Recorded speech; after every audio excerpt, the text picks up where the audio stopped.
could apply after they have exhausted all of the resources that are offered to them free. At this point, there aren't that many school districts asking for extra monies, and that's why I think the task force is also important as part of this bill, along with the appropriations. The task force is there to help implement and offer clear guidelines.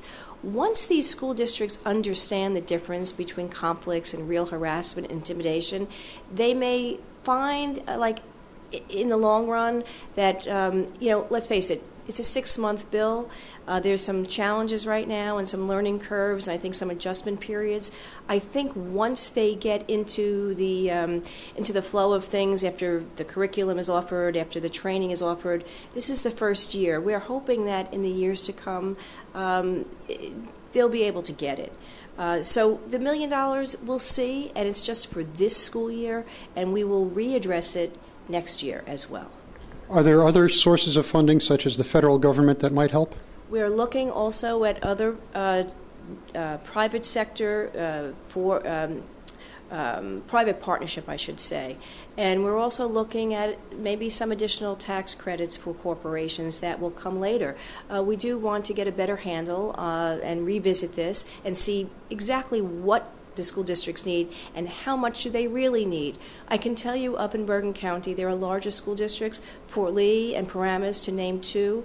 They really haven't asked for additional funding. It may be the smaller districts that may find it to be a little bit too burdensome because they don't have the extra personnel. Alamucci, for example, the one that actually brought this to the council, is a district of 400 students. So if there are small districts, and maybe what could they use? Maybe 20,000, I think, was mentioned.